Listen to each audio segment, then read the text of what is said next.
Okay, so the first vlog I posted was about lack of self-movement and feeling like I'm nowhere, nothing, and not able to do anything.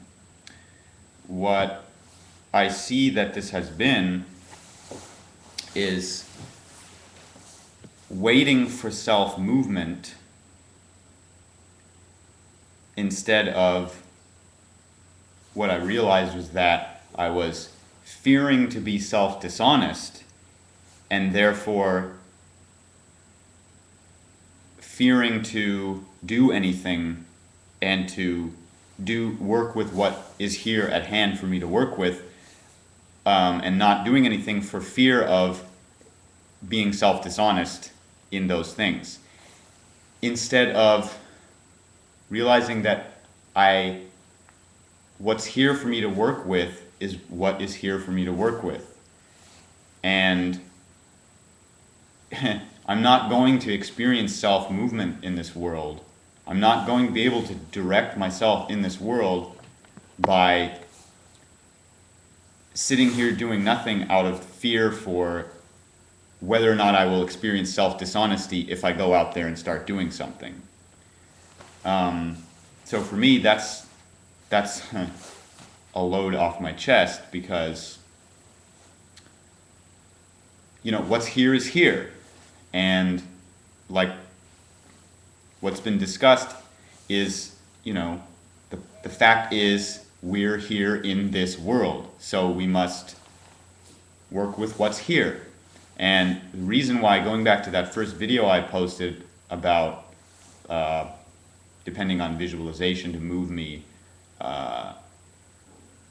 and experiencing a lack of self-movement, is because I was judging self-dishonesty as something that was somehow being inflicted on me or something. I was judging self-dishonesty, fearing to be self-dishonest, and therefore not working with what's here.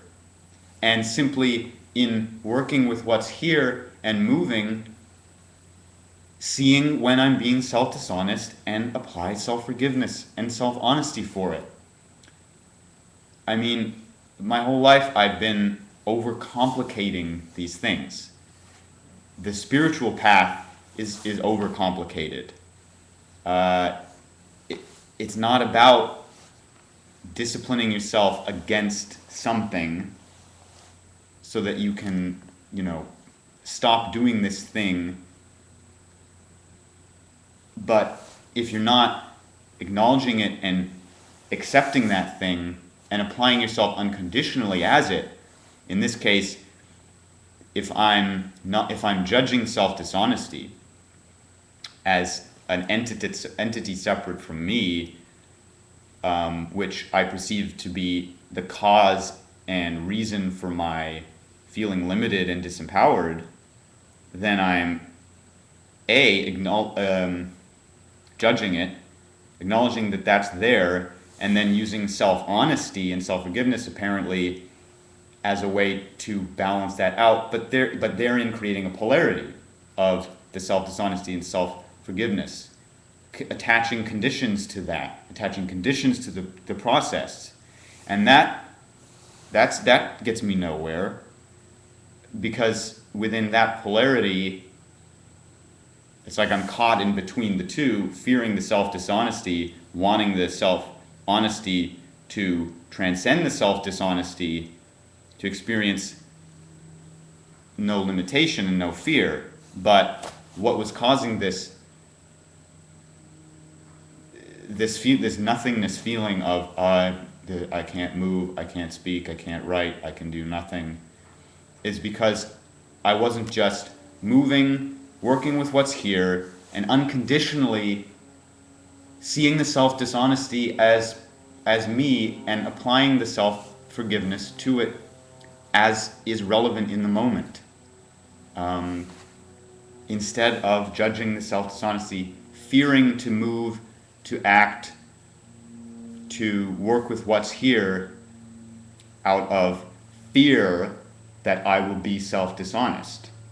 So it's basically like huddling up here like this and saying, I fear to be self-dishonest because I don't want to go into a time loop. I don't want to create problems for myself. So I'm just going to sit here and be really self-honest and and that's what I was doing to an extent, and which was causing me to not be able to do anything, apparently, because the whole time I was fearing the self-dishonesty instead of, like as has been discussed, embracing the self-dishonesty as me and not applying not applying self-forgiveness conditionally in any way, working with what's here, seeing that what's here in this world is me. So it's not about fearing to be self-dishonest in what I set out to do in this world. It's about, for me, not judging, not fearing to be self-dishonest, working with what's here, and if I see that I'm being self-dishonest, apply self-forgiveness and move and work and act and direct me through this world as everything in this world. Because if I'm fearing self-dishonesty, then it's no different from me fearing going to hell or fearing to remain down here in a more dense vibration of myself. It's just another fucking polarity.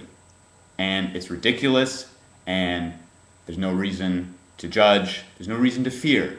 So that's my experience of me realizing I was judging, fearing to be self-dishonest, and therefore not allowing myself to experience self-movement because I was fearing to move, fearing to experience myself out of fear of being self-dishonest, instead of working with what's here, living, unconditionally applying the self-forgiveness and self-honesty in the moment.